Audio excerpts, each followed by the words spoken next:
see how this goes. Trying out the GoPro here. It's been a while since I used the GoPro for anything remotely close to this, so you'll have to bear with me here if the video doesn't turn out that great, or if there's any lagging or errors. So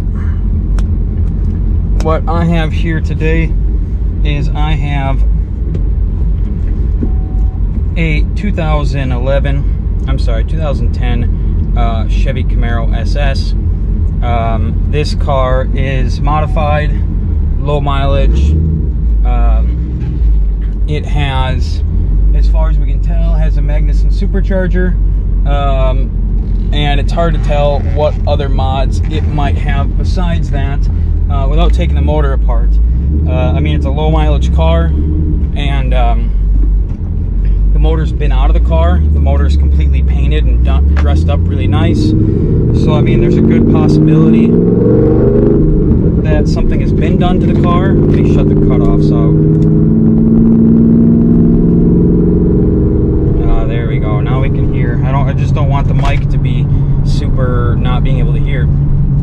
So, we used to make a lot of videos doing reviews of cars and trucks and things like that. You know, I did a lot of videos for my Ram. I wish I would have done a lot more videos of the Hellcat, other than the dyno videos and stuff like that. So I figured now we would try to get our hands on a few vehicles again, more performance and modified vehicles, and get some videos of us driving them, and maybe do some reviews. Hopefully, I'll try to set my mic somewhere. Tap to preview. Streaming not available. Well, that's fucking appropriate. Hopefully, we don't have any mistakes here. I mean, it shows recording the same on my screen as everything else, so I'm probably going too fast to stream it. But what we're going to do is we're going to take this car and we're going to basically drive it around a little bit more. We're going to go out and get on it, have some fun with it, while at the same time kind of talking about the car a little bit. You know, obviously this is it's an older car. It's 2010. They've been around for technically 12 or 13 years now, when you talk about when they debuted the first one. This is the second Camaro of this generation that I've owned. I did own a 2011 that we did an assload of modifications to, and a couple different motors. Hopefully the mic is good enough where you guys can hear my voice, and maybe I should talk a little bit louder. Maybe you guys can hopefully hear my voice and possibly be able to hear the supercharger in the car when we get on it. I do know that it is using my phone's microphone for my voice, and I know when I talk on the phone people can hear me, so let's just hope that this video turns out the same way. I am excited to go have a little bit more fun with this car. I've already gone out and had my fun with it so far, so hopefully we'll get some good footage, or at least have some halfway decent videos here. The car, roughly based on the modifications, has somewhere between 510 and 550 rear wheel horsepower. There are 305 Mickey Thompsons on the rear, 275 Mickey Thompsons in the front, which is basically like a not like a drag radial, but like a mild street radial. I don't really know how you would call it, because it's, you know, it's not like a drag radial per se, and it's not a street tire. It's right in between the two of them, and it has no problem tearing them off. There's long tube headers, there's cutouts, decent exhaust. Overall it's a nice car. It's fun to drive. I'm used to a hell of a lot faster cars now, so it doesn't really impress me at all. It's still fun to drive, but it's not really that impressive compared to my 2011 Camaro, which was closer to 700 horse at the wheels, naturally aspirated, and then you know, the Hellcat put down 800 at the wheels. So, you know, you want to talk about going fast, those vehicles, they were a lot faster than this one. But don't get me wrong, you know, 500 to 550 wheel horsepower in a car that weighs 3,900 pounds, it still moves. It's just, you know, in today's world, 7, 8, 9,000 horsepower cars, those are the fast cars now. You know, where these 500 horsepower cars were fast 10 years ago. So let's have some fun.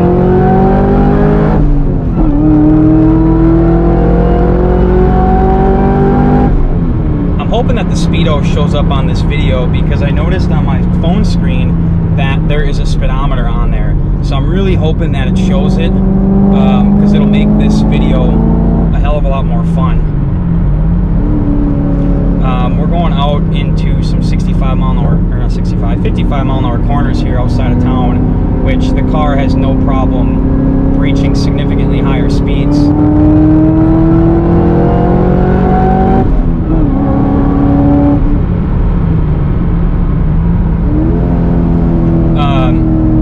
For those of you that aren't familiar with the car, there is a fair amount of issues with these cars from the factory. I shouldn't say a fair amount, there's just some issues. So there is, those fucking kids pulled over because they wanted to see the car, that's weird. There is a second or third gear synchro issue on the early models. I know my car had it. I know you can put in the Redline MT90 or whatever, and it really does help with it. I'm trying to think off the top of my head if there's any other rememberable issues. It's been a while since I owned my Camaro.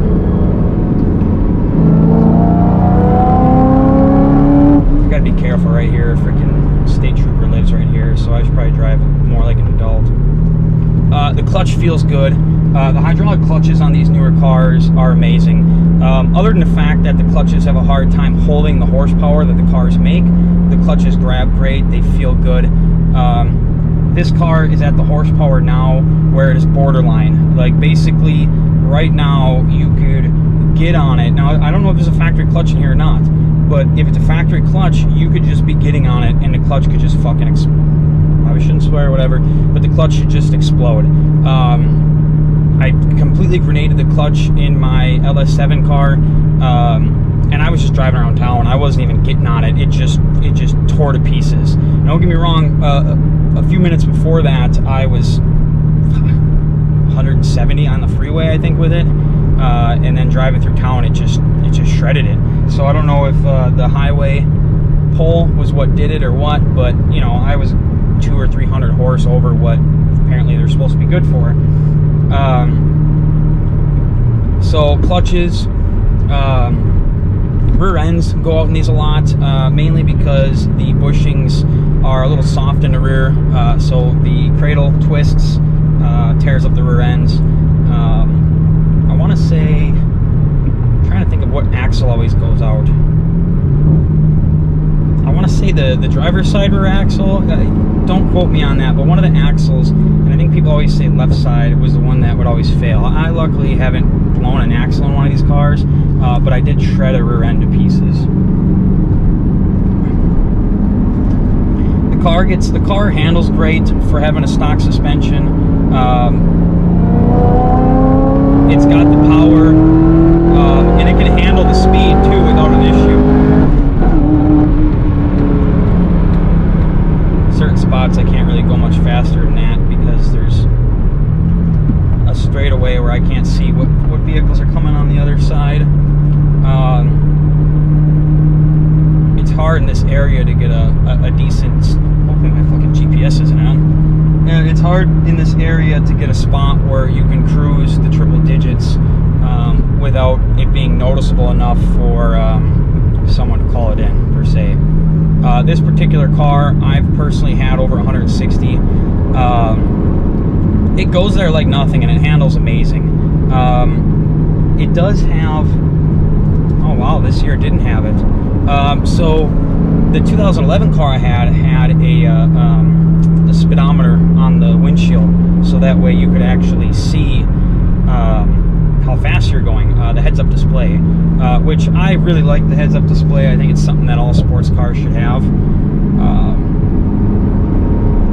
It was just nice. A lot of Corvettes and Cadillacs and things like that have them as well. but it allows you to be able to see how fast you're going without ever taking your eyes off the road, and that also includes seeing the RPMs that you're traveling at. So these cars, let's see, I'll put it in 6th gear. We're doing 66 miles an hour in 6th gear. We're cruising at 1700 RPMs. 70 miles an hour on the highway with a decent tune. An SS car will get 30 miles per gallon on the highway, which is fairly good for a naturally aspirated V8 car, especially at the time period it's from and with how heavy it is.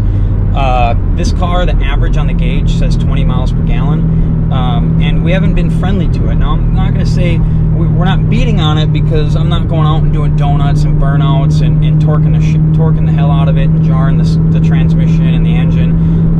But we are going out and we're getting on it. We're getting at it on higher speeds, 40, 50, 60, 100 miles an hour plus. Just testing everything out. But it's a lot safer on the car to do that than it is to be launching it and doing burnouts and donuts and the other crap that you see other people doing. Give me a second here. But like I said, hopefully you guys can hear me. Otherwise, I made this video for absolutely no reason, because if you guys can't hear me, then it's just a video of some prick driving around in a freaking Camaro talking to himself, and you can kind of see out the rear window. I wanted to put it on the windshield, but I couldn't get the camera lined up properly, and I couldn't get the camera lined up properly behind me where you'd be able to hear what I'm saying and understand the video properly. So that's why I'm saying that I hope the speedometer transfers over to this video properly,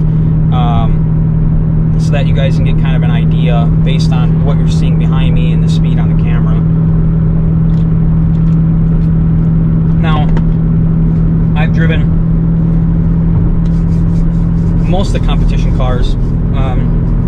I have not driven the oh, well, let me turn the music on. Well, that sucks. So I have my fiance has a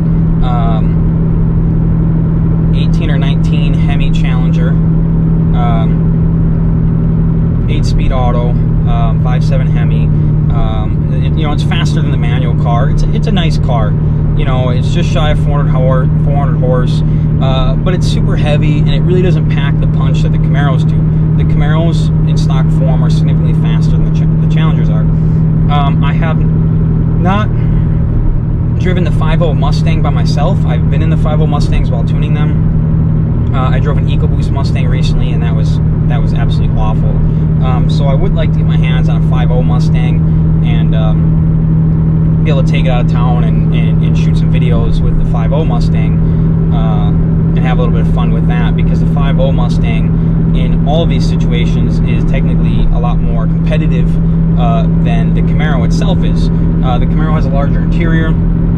I had 2 kids in the back of mine with car seats and everything. Was not a problem. I didn't have to put my seat up. The Camaro makes enough power. The Camaro is cheap to modify. A hell of a lot cheaper to modify. And the Camaro maintains its classic look, where the Mustang has lost it for the most part. Don't get me wrong, the new body style Mustang is a beautiful car. But it is it's more of a sports car than anything else. It doesn't have the, the mean muscle, the bulky muscle look that the older Camaros and the Challengers had.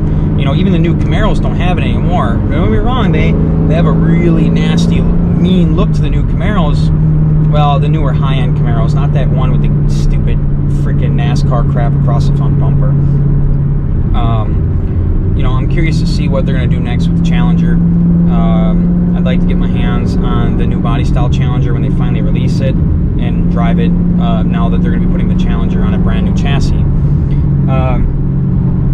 But like I said, yeah, I'm all over the place with this video, so maybe I'll chop it up and edit it or something, I don't know.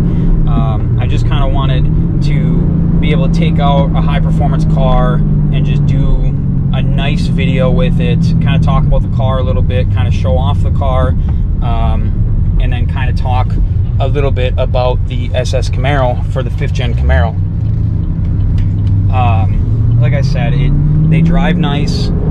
They're decent cars. They get decent fuel mileage for what they are. Now, don't get me wrong, they're a little bit bigger cars. Like, I've had a lot smaller cars. Like I had a lot of RX-8s, and when it came to handling corners and being able to do donuts and maneuver, the RX-8 hands down annihilates the Camaro.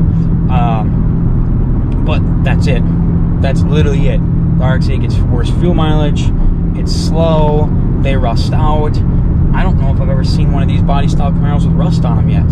I mean, I'm sure I have, but it's not as much as I have with other ones. God, I hope that this freaking microphone's picking up my voice, because otherwise I'm just burning gas. Don't get me wrong, this is a fun way to burn gas. It just, you know, it's freaking after 5 p.m. Everyone's freaking driving home from work, so I mean, traffic's gonna be a little bit heavier, so I'm not gonna be able to go out and have as much fun with this as I normally would. I mean, I'm doing about 10 over in this area. I'm coming up on the freeway, so I was hoping to get on the freeway and just kind of let her rip. We'll see if how open the freeway is to you know, letting her rip, I guess. For those of you that follow me on the EcoDiesel stuff and are watching this video, I'm going to be up super late again sending out files, I think. I was up till 2 a.m. last night. For some reason, I do the best work super late at night. I don't know why. Maybe it's because you can focus better at nighttime because you got nothing going on. But this car right here is definitely a car that if you don't know how to drive, you shouldn't buy, because just giving it a little bit too much throttle, over 20% in second gear, will tear the ass end loose. Luckily, if you keep the traction control on, you really don't have to worry about that. It controls it pretty well. I'll see the highway's fucking packed. Well, let's see what we can do.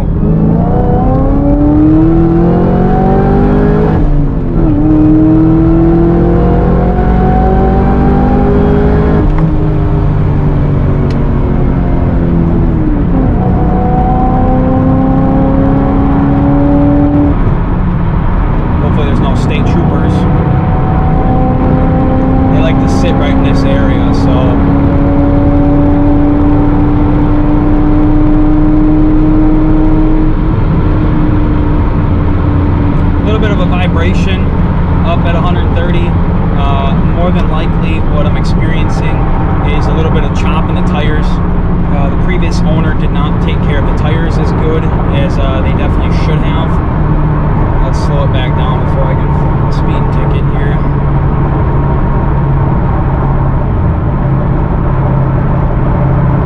Now hopefully you'll be able to hear me. I should kind of hold on to my phone here, because I think my phone, like I said, I think my phone's a microphone. Is the microphone here. Oh, look at that, max speed, 135 miles an hour. Well, that's awfully neat. I'm definitely going to be using this app from now on when we do stuff with cars, because, you know, I got videos, or I got screenshots from videos that people have taken in cars north of 180 miles an hour. You know, and obviously you got to hold your phone to take that video. That's not only is it even more unsafe than what you're already doing, but it's just dumb. So to be able to use like the GoPro like this and be able to put it on the window, talk and do whatever else, be able to drive and pay attention to the road, keep your face on the road and your hands on the wheel, is going to be a hell of a lot more safer. But like I said, out of the 3 muscle cars of this generation, I'm always going to take the Camaro. I'm going to take the Camaro every time. It's just cheaper to modify. There's a hell of a lot more of a support for it. They're easier to tune. Like, everything is easier with the Camaro. Now, solely based on looks, I'm going to take the Challenger. The Challenger, and you know what? I don't even really like the Challenger in that generation. I like the Challenger with all the changes in the new generation. It's the same body, but, you know, different bumpers, headlights, taillights, stuff like that. Also, the interior on the early model Challengers is awful. Don't get me wrong, the Camaros, it's not great in the Camaros, but it's a hell of a lot better. But when it comes to like around the track racing or things like that, and we were talking about cars in an almost stock form, you're going to want to take the Mustang. With that being said, you want to talk about track cars, it gets real iffy, because you're talking GT350R Mustang, and you're talking about the ZL1 1LE Camaro, which is an absolute monster. That car is an absolute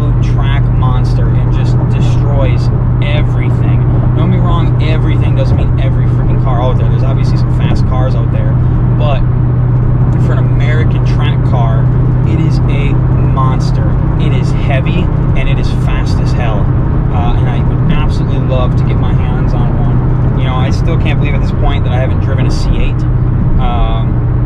So that'll be on my schedule as well.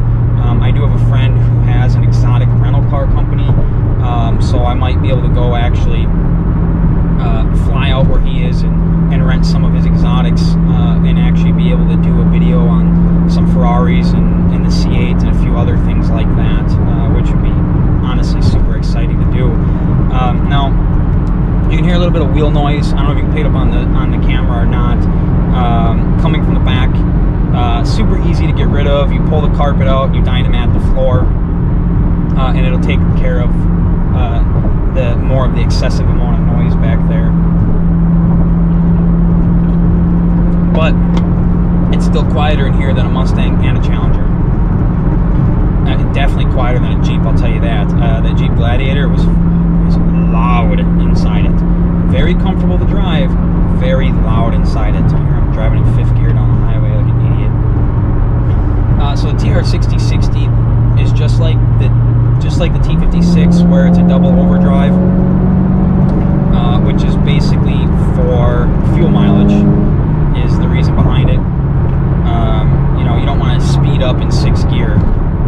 It's really not made for that by any means, but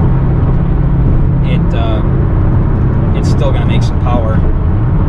Let's see this Charger over here. Okay, Daytona.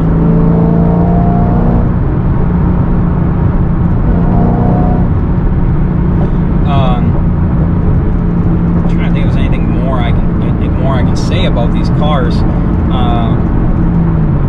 You know, they all have their reasons to why you would buy each of them. The Camaro, the Mustang, the Challenger, things like that. But I can say that this car is well put together with the Magnuson supercharger. It's got long tube headers, which are hard to see. It's hard to say where they're from. It doesn't look like there's any markings on them. The headers appear to be Texas Speed headers, but the exhaust appears to be some sort of eBay type knockoff. But like I said, there's no markings on either of them to tell what they are, which usually is usually a dead nuts sign that something is a I shouldn't say eBay part. eBay doesn't sell parts, but like a Chinese knockoff from eBay. With that being said, I want to say the headers are Texas Speed because they're not shiny. They're the stainless. They're just regular machine stainless or whatever you want to call it. They're not polished or electro-polished, and they're not blue. You know, they're not like that ugly blue, freaking black, red color that the cheap headers turn. So I'm gonna go on a limb here and say they're Texas Speed headers on the car. And honestly, they look almost like they're the 2-inch primaries, which is what I had on my car. So my understanding is this car was built new. So literally the original owner purchased the car, and he bought all the parts and had the dealership throw everything on the car right when he bought it. The supercharger, the headers, everything. So with that being said, there's a good chance it's an early model Texas Speed header set. I had one on my Camaro. The fitment was in which the early model stuff, even Texas Speed will tell you the fitment was mediocre. It fit, but it just wasn't perfect. You couldn't just slap them on. Like, I had to slap it on, I loosen up the motor mounts, freaking move the motor around, retighten it to get them to fit nice. QTP or whatever, electric cutouts, they work great for turning on, turning off. Though, you know, at idle, you can kind of hear the exhaust hissing past them a little bit, which that can be a little bit annoying in drive-thrus and things like that. But you can get that with pretty much all cutouts, unfortunately. Oh God, this fucking guy just won't get off my damn ass. Piece of shit little freaking Ford Fiesta thing. Ford Focus or whatever, I guess. Looks like he wants to race. He's got like one hand on the steering wheel, just going hard back there behind me, apparently. You know, that's the thing about people in little cars, when you got a big car like this in front of them, they can't see in front of you to realize that there's a little ass car in front of you as well holding up traffic. So they just ride your ass like somehow you're just gonna magically speed up.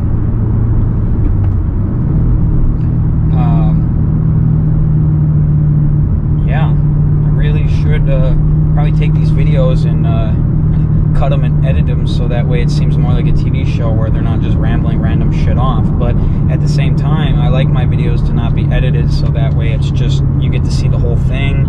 The footage is raw. And if there's mistakes made, there's mistakes made, you know.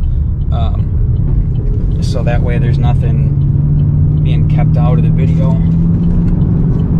Oh yeah, that's something I forgot. The visors don't work in these cars for literally anything. Like, you'd have to be up here for the visor to work. And I get what they were doing. They copied a lot of retro shit. God, I wish this guy would get off my ass. Like, what the fuck? Language. I'm gonna freaking get banned on freaking YouTube for my language or something. But I get what they were doing. They were trying to go for the 1969 retro Camaro look, so they copied the freaking visors. I had a 69 Camaro. This visor is identical to it. The problem is, it was a hell of a lot more usable in the old Camaro than it is in the new one. The seating is way different than the new ones, and it's not usable, like, at all, for any reason. It's not bad. This video is gonna be almost a half hour. It took me almost a half hour to try to get that old guy in the Corvette, see if he'd want to race.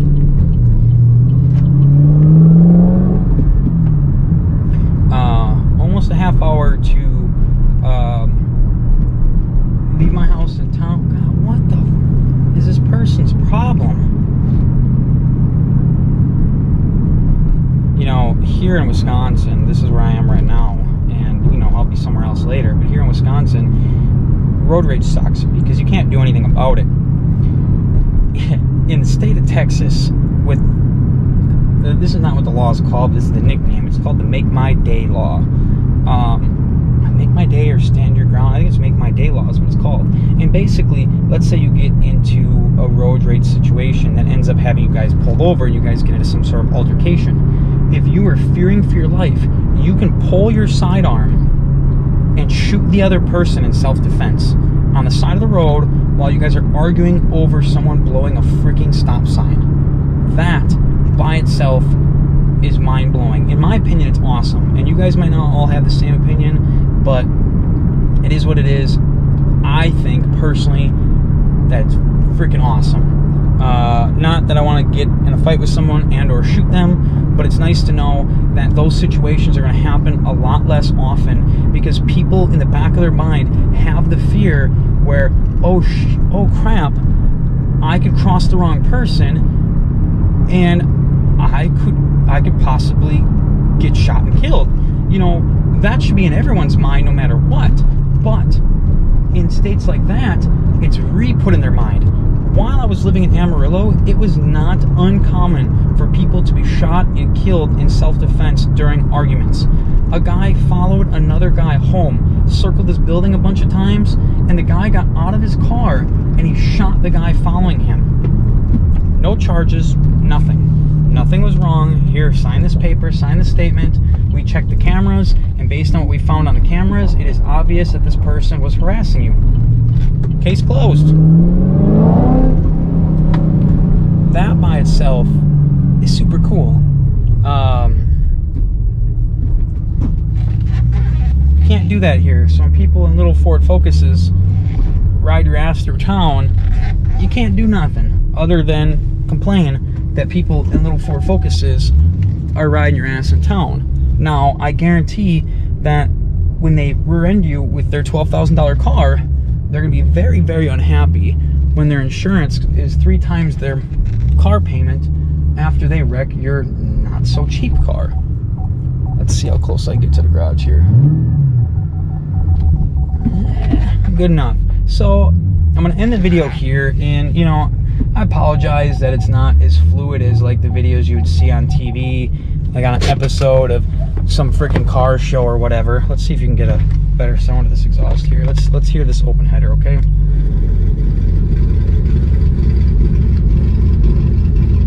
I don't know if you guys can hear that, but that's the open header. And now it's getting kind of quiet now that it's calmed down. So let's close the header back up. There, nice and quiet. I'm gonna end the video there. I'm gonna go inside and do some more work and post this video, and hopefully this video will allow us to get our hands on a few more faster cars, and we'll put some more videos together for people, you know, kind of talking about the car itself. Maybe I'll write down some pointers and things like that next time I make a video to talk about, so that way you know, we don't have this freaking half-hour long video or episode and you guys didn't learn shit about the car other than listening to me talk about freaking road rage. So, all right, everybody, have a good day.